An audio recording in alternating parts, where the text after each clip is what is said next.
കൊച്ചേട്ടൻ്റെ കത്ത്. Peer group എന്ന വ്യാജ ദൈവം.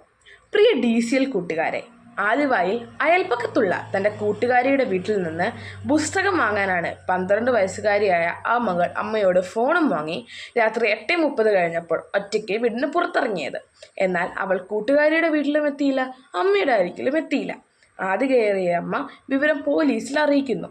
സമർത്ഥരായ ആലുവ പോലീസ് കേസ് അന്വേഷിക്കുന്നു. കുട്ടിയുടെ കയ്യിലുള്ള അമ്മയുടെ ഫോൺ ലൊക്കേഷൻ നോക്കിയപ്പോൾ സ്ഥലം കാസർഗോഡ്. ഒറ്റയ്ക്ക് കുട്ടി ആ സമയം കൊണ്ട് കാസർഗോഡ് എത്തില്ല എന്നറിയാവുന്ന പോലീസിനോട് അമ്മ പറഞ്ഞു, കൊച്ചിന് ഇൻസ്റ്റഗ്രാം അക്കൗണ്ട് ഉണ്ട്. 12 വയസ്സുകാരിയുടെ ഇൻസ്റ്റഗ്രാം പരിശോധിച്ച പോലീസ് ഞെട്ടി. ചെറായി ബീച്ചിൽ ഐസ്ക്രീം കച്ചവടം നടത്തുന്ന 26 വയസ്സുള്ള കൊല്ലംകാരനുമായി 12 വയസ്സുകാരിയുടെ ചാറ്റിംഗ് കണ്ട പോലീസ് പോലും അന്തം വിട്ടു. ജാഗ്രതയോടെ കുട്ടിയെ കണ്ടെത്താൻ ആലുവ പോലീസ് സ്വന്തം വാഹനത്തിൽ യാത്ര ആരംഭിച്ചു.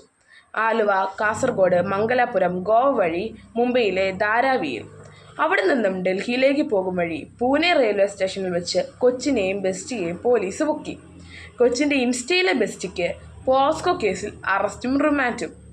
ബാലതലമുറയുടെ സുരക്ഷിതത്വത്തെപ്പറ്റി സുബോധത്തോടെ ചിന്തിക്കുന്ന പല വിദേശ രാജ്യങ്ങളും 16 വയസ്സിന് താഴെയുള്ള കുട്ടികൾക്ക് സോഷ്യൽ മീഡിയ നിരോധിച്ചു കഴിഞ്ഞു. Australia, Brazil, UK, Indonesia, Malaysia തുടങ്ങിയ രാജ്യങ്ങൾ 2025 മുതൽ കുട്ടികളുടെ ഓൺലൈൻ ഉപയോഗം, സ്ക്രീൻ ടൈം, സോഷ്യൽ മീഡിയ അക്കൗണ്ടുകൾ എന്നിവ പരിശോധിക്കുകയും നിരോധിക്കുകയും ചെയ്തു കഴിഞ്ഞു. ആ രാജ്യങ്ങളെല്ലാം ബുദ്ധിവികാസം പ്രാപിക്കാത്തവരാണോ? ശാസ്ത്രീയ പുരോഗതിയെ അംഗീകരിക്കാത്തവരാണോ? അല്ല. പുരോഗതിയുടെയും വികസനത്തിൻ്റെയും ഒന്നാം നിരയിലുള്ള രാജ്യങ്ങളാണ് കുട്ടികൾക്ക് സോഷ്യൽ മീഡിയ നിരോധിച്ചത്. പ്രിയ കൂട്ടുകാരെ, ഈ അടുത്ത കാലത്തെ ചില കൂട്ടുകാരുടെ സ്വഭാവവും പെരുമാറ്റവും മാതാപിതാക്കളെയും മുതിർന്നവരെയും ഏറെ ആകുലചിത്തരാക്കുന്നുണ്ട്. ആരാണ് എൻ്റെ യഥാർത്ഥ കൂട്ടുകാർ എന്ന സത്യം വീട്ടിൽ പറയാത്ത കുട്ടികളുടെ എണ്ണം കൂടുതലാണ്.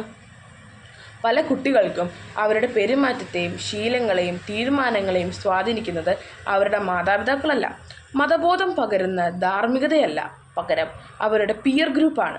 സമപ്രായക്കാരായ കൂട്ടുകാരാണ് പല കുട്ടികളുടെയും ദൈവങ്ങൾ. മുമ്പ് മാതാപിതാക്കൾ പറയുന്നത് ദൈവം പറയുന്നത് പോലെ മക്കൾ കേട്ടിരുന്നു. ഇന്ന് പിയർ ഗ്രൂപ്പാണ് പലരുടെയും ദൈവം. സോഷ്യൽ മീഡിയയാണ് ദൈവം. ഇതുവരെ കാണാത്ത വെറും മോഹവാക്കുകൾ മാത്രം ഇൻസ്റ്റയിൽ കുറിക്കുന്ന അജ്ഞാതയായ സുഹൃത്താണ് ദൈവം. മക്കളെ, കൺമുൻപിൽ കാണുന്ന മാതാപിതാക്കളെയും സഹോദരങ്ങളെയും ഗുരുഭൂതരെയും അവഗണിച്ചിട്ട് മറഞ്ഞിരിക്കുന്ന വ്യാജ സ്നേഹത്തിനെതിരെ വിശ്വസിച്ചാൽ മക്കൾക്ക് വഴിതെറ്റും എന്ന് തീർച്ച. ചെറുപ്പം തന്നെയാണ് മക്കളെ. ചെറുപ്പം ഒരിക്കലും വലിപ്പമാവുകയില്ല. മാതാപിതാക്കൾ നിങ്ങൾ ആഗ്രഹിക്കുന്നത് പോലെ വളർത്തണോ, അതോ നിങ്ങളുടെ നന്മയ്ക്കായി വളർത്തണോ? അവരുടെ ജീവിത പാഠങ്ങൾക്ക് ഒരു വിലയുമില്ലേ? തഴച്ചു വളരുന്ന പല ചില്ലകളും പിഴച്ചു വളരുന്നതാണെന്ന് നല്ല കർഷകൻ അറിയാം. നല്ല കർഷകൻ ചില്ലകളുടെ ചൊല്ലുകൾക്കനുസരിച്ച് അല്ല പ്രവർത്തിക്കേണ്ടത്. ഫലം കായ്ക്കാത്ത ചില്ലകൾ വെട്ടി ദൂരെ എറിയണം. അതുപോലെ മക്കളുടെ പല ചീത്ത ശീലങ്ങളും ഉപേക്ഷിക്കാൻ മാതാപിതാക്കൾ പറയുമ്പോൾ മക്കൾ അവ ഉപേക്ഷിക്കണം. അല്ലാതെ പലപ്പോഴും പിയർ ഗ്രൂപ്പിൻ്റെ കയ്യടി നോക്കി കുടുംബത്തെ മറക്കുന്നവർ വ്യാജന്മാരുടെ പിന്നാലെ പോയി നിത്യമായ ചതിക്കുഴിയിൽ നിബദിക്കും. കൂട്ടുകാർക്ക് ശരിയായ വഴിയിൽ വളരാനും കുടുംബത്തിൻ്റെ ഐശ്വര്യമാകാനും ഇടവരട്ടെ.